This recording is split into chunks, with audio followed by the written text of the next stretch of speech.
police department who has handled the situation very, very nicely. Otherwise, it might have gone out of hand, you know. And thanks to the police department and all the other departments who are involved, especially in taking care of the situation. The situation has been handled by everybody.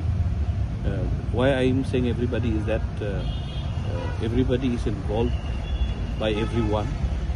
Even the preachers, fathers. I want to thank our bishop also, who is praying for our people to come back into peace, and then even the reverends, everyone, every citizens of Garo Hills is praying that this situation is handled in a way that should be handled.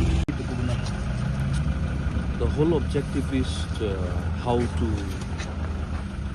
handle the situation right now, whichever the issue that has been cropped up in Garo Hills.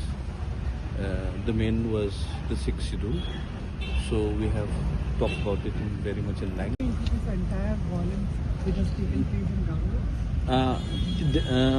I won't say press right now, because the law will take its own course, because whoever has already created this particular situations right now, I think one has to take responsibility actually regarding why the situation has cropped up at the very instance. Otherwise, Garo Hills right now is a peaceful place.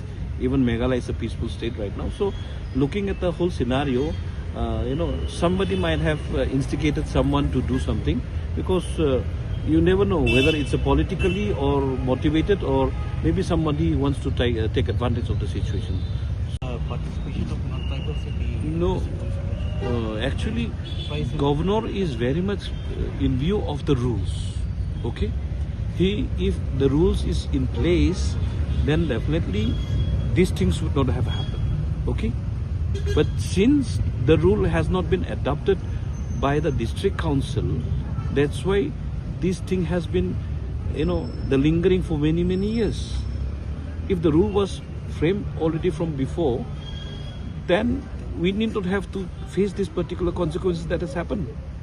Okay, that's why governor has told us that you go back and see how to go about with the rules, procedures, and then what kind of amendment that should be done. We will discuss with the people. Government is with the people. He's for peace, and then he's for the people. So governor is very much positive to whatever we will do. He is not, because you see, Sikh schedule is for the people, for the tribal, and everybody knows it, and everybody should know it, because the fundamental right that we are talking about, okay, you cannot coincide with that particular Sikh schedule, because Sikh schedule has totally a different structure. It has its own autonomy. So that's why the district council has to come up with the amendment and the rules, and even the electoral college should be